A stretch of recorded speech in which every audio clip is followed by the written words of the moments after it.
Hey everyone, it's time for me to give my college football week one review.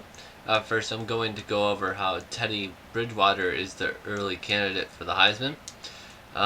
He looked fantastic in the first week here against Ohio to start out the season. He was extremely accurate. Just the way Bridgewater goes about himself, though, is kind of the Heisman esque. He's the favorite going in. Of course, it would be Johnny Manziel, but everyone knows what happens with him.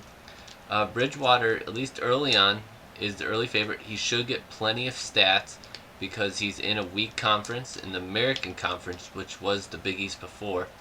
He should have a good year. Louisville should be a good team.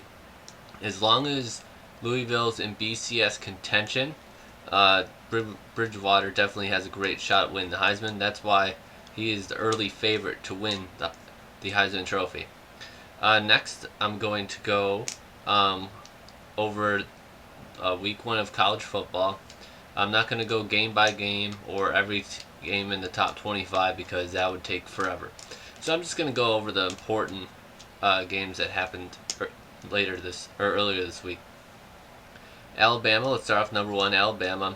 They played like Alabama always does. Very solid. Great special teams. Fundamentally sound.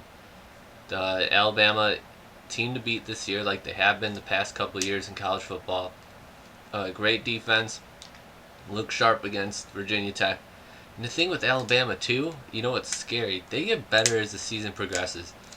They usually start off good, but then by the end of the year, BCS time, they are just raring to go.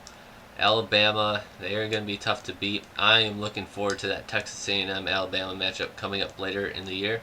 You guys remember Texas A&M beat Alabama last year. That was Alabama's only loss of the season. Next, I'm going to go over the Clemson-Georgia game. That was a fantastic game. That was so much fun to watch. Taj Boyd, another Heisman candidate, although I don't think he is favored as Bridgewater, but he looked pretty good.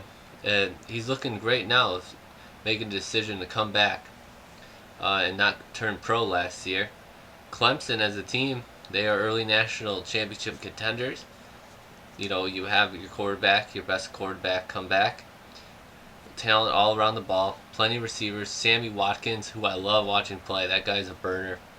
Great weapon for him. Hopefully he has a bounce back year. He was great his freshman year, second year. Last year, injuries, other stuff like that kind of set him back, but really started off strong last night. On the other side, Georgia, while they did lose, this isn't a heartbreaking loss to them. They went to Death Valley, played a great team, a really good team at least, in Clemson.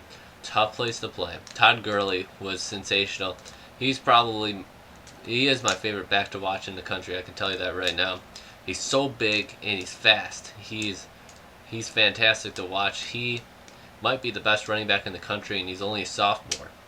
He made explosive plays, and one-on-one, you can't tackle him. He is a beast. He is a great watch. And, Georgia has another game coming up next week. They play South Carolina. They jumped right in the fire, but, Georgia usually ends strong. I don't have too many worries about them, even though they lost to Clemson this week. Next, I'm going to go over Texas A&M. Johnny Manziel was suspended for the first half of this game due to his autograph scandal, but he looked good. I mean, he came in, he had, I believe, 3 total touchdowns. Johnny Manziel, no concerns with him on the field in terms of his ability. The problem is he did have a personal foul penalty, and Manziel was, man, if he could just get his head together. It's one thing to have problems off the field, but now he's starting to have problems on the field in terms of penalties and cockiness. He kind of reminds me, of like a diva wide receiver, like Chad Ochocinco and Terrell Owens. He's kind of like that. He's just kind of a nuisance now. It's weird to see a quarterback like that have those kind of problems. It's kind of like a Jim McMahon or something from, the '85 Bears, where he's just a showman. Obviously, Manziel is regarded as a better quarterback, at least at his level, than Jim McMahon. I mean, Manziel's the former Heisman Trophy winner, but it's kind of his antics. Hopefully it doesn't affect his on-field performance. Although I can tell you this, he is fun to watch. He is interesting. He keeps college football fun. I know there's a lot of haters for Menzel. Hopefully his talent, though, wins out for him. I'm going to get off that now and go to LSU and TCU. That was also a great game. And usually I don't say losses are good for a team, but this is actually a good loss for TCU. A lot of people or critics would say, oh, TCU playing LSU, they're going to get blown out by an SEC team. TCU hung in there. I mean, that was a close game last night. They were fun and exciting to watch. If you could have a good loss, that was a good loss. They looked like they belonged. TCU should be a threat in the Big 12 for sure, and it looks like they definitely deserve the ranking they have. LSU, great win for them, beating a ranked team in TCU. Playing the way LSU does, runs the football. Fantastic for them to start off the year like they do. LSU, of course, always plays a tough non-conference schedule. Nothing changed here, and of course they win against TCU.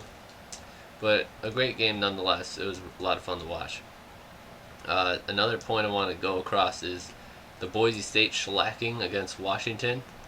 The Boise State magic might be over this year, but it's lasted so long, and Washington is actually an up-and-coming team. It was kind of a danger game for Boise. They always like to travel the first week of the year.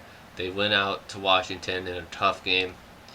They just didn't show up, but if I was a Boise State fan, I still wouldn't be concerned. They still should be one of the favorites in their conference this year. And the Washington side, I mean, great way to start the year. A lot of people have had them sleepers in the Pac-12, and it looks like they backed it up. So hopefully we could see some better things out of Washington. Pac-12, really, really good conference this year. Should be exciting thing to watch. I think they're the second best conference behind the SEC. And the last game I'm going to talk about, it was earlier this week. It was North Carolina and South Carolina.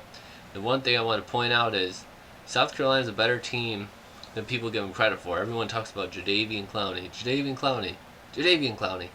Well, in this game, Jadeveon Clowney didn't really have much of an impact, but they still won. South Carolina is a very solid team.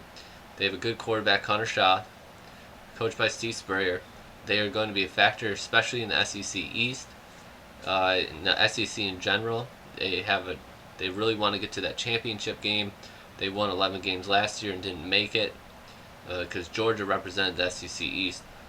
But they have a big game next week. But South Carolina's, they're better than just what Clowney is. I mean, Clowney's a great player, but there are other good players in South Carolina too.